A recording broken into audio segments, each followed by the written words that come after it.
पर्वत, मेरे प्रिय शिष्यों, तुरंत स्वर्ग लोक पहुंचो। हम तुमसे तुरंत मिलना चाहते हैं। लगता है इंद्र, देवगण और गुरु बृहस्पति हमारे चमत्कारों से प्रभावित हो चुके हैं। ऋषिवर, अब हमें आज्ञा दें। नारायण नारायण।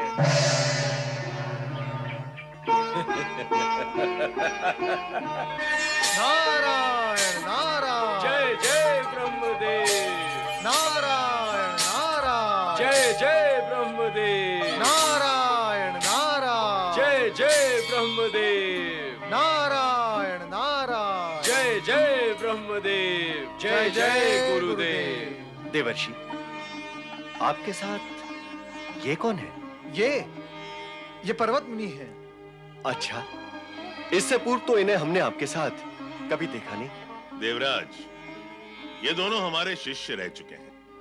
नारद से तो भेंट होती ही रहती है, किंतु पर्वत ने आश्रम से विदा लेने के पश्चात हमसे भेंट नहीं की। न जाने कहां भटकता रहता है। क्षमा कीजिए गुरुदेव, मैं भटकता नहीं, इसीलिए भेंट ना कर सका। तो फिर कहां रहते हो? मैं ब्रह्मा जी की आराधना से सिद्धि प्राप्त करने के लिए हिमाचल में गुप्त रूप से एक स्थान पर रह रहा था, परंतु ना तो अभी तक मुझे ब्रह्मा जी के दर्शन हुए और ना ही ब्रह्मलोक पहुंचने की शक्ति प्राप्त हुई। जय जय ब्रह्मदेव। नारद की संगति में कैसे आए? बाल सखा नारद से अचानक मेरी भेंट हो गई और इनसे भेंट करके मेरे मन में अपूर्व उत्साह का संचार हुआ। अब मैं अपनी तपस्या से ब्रह्मा विष्णु महेश को प्रसन्न करके रहूंगा। जय जय ब्रह्मदेव। कहें गुरुदेव, आपने किस उद्देश्य से हमें बुलाया है? मैं बताता हूं देवर्षि। देवर्षि, आपने त्वष्टाश्रम जाकर उनके चमत्कारों को निकट से देखा है। हमें भी पता चला है कि वो शक्ति की कृपा से तथा यज्ञ द्वारा ऐसी मनोवांछित वस्तुएं प्रकट कर सकते हैं जो कि हमें कल्प वृक्षों से भी प्राप्त नहीं हो सकती। ये सत्य है, हमने उनके अद्भुत चमत्कारों को प्रत्यक्ष देखा है।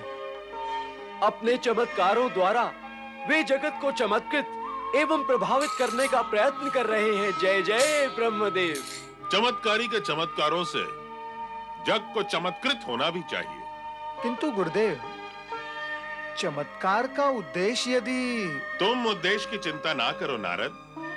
देवराज इंद्र ये चाहते हैं कि चमत्कारी त्वष्टा को स्वर्ग में आमंत्रित किया जाए, ताकि उनकी चमत्कारी सिद्धियों का उपयोग हमारे लाभ में हो। इससे अच्छा और क्या उद्देश्य हो सकता है उनके चमत्कारों का? क्या त्वष्टा ऋषि हमारे समान देह सहित स्वर्ग में आ सकते हैं? चमत्कारी त्वष्टा के लिए अब कुछ भी असंभव नहीं रहा। ऐसी स्थिति में अब तुम उन्हें स्वर्ग में आने के लिए प्रेरित करो। नारायण नारायण। स्वर्ग आने का निमंत्रण तो स्वयं देवराज को ही देना चाहिए। हाँ, अनुरोध करने का कार्य हम अवश्य कर ही सकते हैं।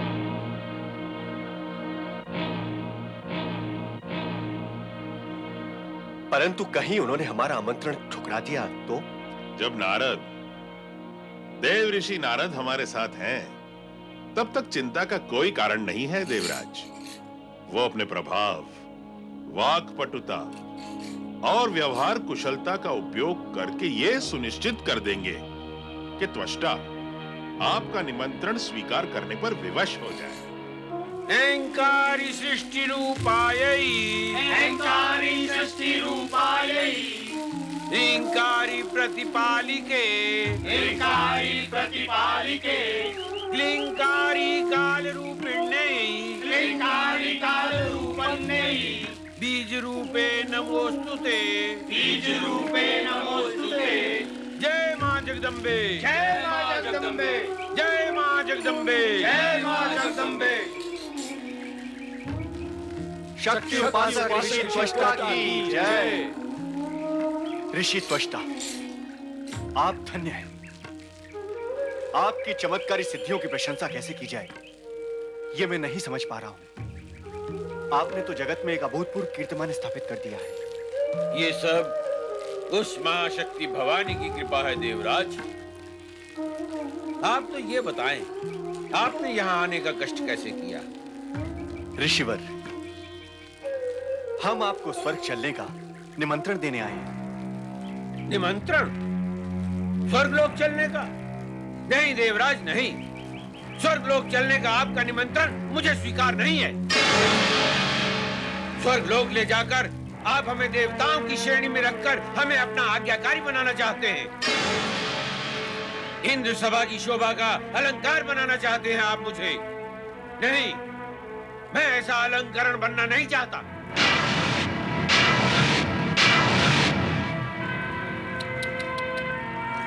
ऋषिवर, आपको भ्रम हुआ है। देवराज इंद्र आपके चमत्कार को मान्यता देकर आपको स्वर्ग में सम्मानित करना चाहते हैं। स्वर्ग में आपका स्थान और श्रेणी देवताओं से श्रेष्ठ होगी। और ऋषिवर, आपको स्वर्ग में गुरु जैसा सम्मान प्राप्त होगा। असंभव, सर्वथा असंभव। जब स्वर्ग लोक में देवगुरु बृहस्पति गुरु के स्थान पर सम्मानित है, तो हमें गुरु का स्थान प्राप्त कैसे होगा? देवराज, यदि आप इन्हें स्वर्ग ले जाना चाहते हैं, तो इन्हें आपको गुरु का सर्वोच्च स्थान देना ही होगा। ऋषिवर, आपका स्थान देवगुरु बृहस्पति के स्थान के समकक्ष होगा। अब तो आप स्वर्ग चलेंगे ना? चलूंगा, किंतु आपको स्वर्ग लोक में शक्ति उपासना की नई परंपरा प्रारंभ करनी होगी। अर्थात? आप, देवगुरु बृहस्पति, देवी शची और सभी देवगण को माता शक्ति की नियमित रूप से पूजा उपासना करनी होगी। ऋषिवर, हम आपकी हर इच्छा का सम्मान करेंगे। बस अब आप शीघ्र ही स्वर्गलोक चलकर उस लोक को अपनी उपस्थिति से पवित्र करें। देवराज इंद्र, मान, सम्मान और प्रतिष्ठा के बंधन में आपने हमें बांध लिया है। अब तो हमें आपकी इच्छा का सम्मान करना ही होगा। इंद्र से मान्यता प्राप्त करने के फेर में पड़कर ही तो तुम चमत्कार कर रहे थे ऋषि त्वष्टा। अब जाओ स्वर्ग और देखो विधि का खेल। आप दोनों के सहयोग से ऋषि त्वष्टा कृपालु होकर हमारे साथ स्वर्ग चल रहे हैं। आप दोनों हमारे धन्यवाद के पात्र हैं। आइए ऋषिवर, स्वर्ग के लिए प्रस्थान करें। चलिए देवराज इंद्र। स्वर्गाधिपति देवराज इंद्र की शक्ति उपासक ऋषि त्वष्टा की, शक्ति उपासक ऋषि त्वष्टा की। देवी शची, ऋषि त्वष्टा ज्ञानी ध्यानी ही नहीं, अनेक चमत्कारी सिद्धियों के स्वामी भी हैं।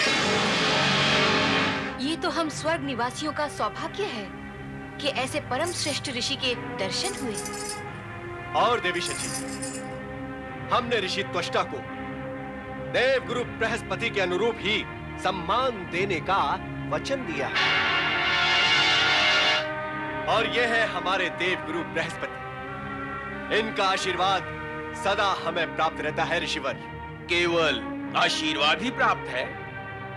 यदि हमारी भांति सिद्धियों को अपने वश में किया होता, तो आशीर्वाद के साथ साथ सिद्धियां भी अवश्य प्राप्त होती और फिर हमें स्वर्गलोक लाने की आवश्यकता न होती।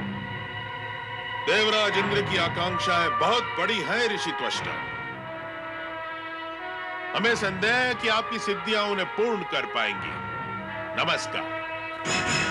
देवराज इंद्र, दिए गए वचन के अनुसार आप शीघ्र ही शक्ति मंदिर की स्थापना करें और शक्ति पूजा उपासना प्रारंभ करें। शक्ति पूजा के बिना हम एक दिन भी स्वर्गलोक में नहीं रह सकते। मैं इसके लिए वचनबद्ध हूं ऋषिवर, और दिए गए वचन के अनुसार मैं शीघ्र ही शक्ति मंदिर स्थापना की व्यवस्था करता हूं। देव शिल्पी विश्वकर्मा को बुलाया जाए। देव शिल्पी विश्वकर्मा आ रहे हैं ऋषिवर, और वो देखते ही देखते शक्ति मंदिर का निर्माण कर डालेंगे। आज्ञा करे देवराज। देव शिल्पी विश्वकर्मा, आप यथाशीघ्र स्वर्ग में शक्ति मंदिर का निर्माण करें। स्वर्ग में शक्ति मंदिर? हाँ देव शिल्पी, अब से स्वर्ग में शक्ति पूजा की प्रथा एवं परंपरा आरंभ होगी। आप शीघ्र ही इस कार्य को पूर्ण करें। आपकी आज्ञा अनुसार शक्ति मंदिर का निर्माण शीघ्र ही हो जाएगा देवराज।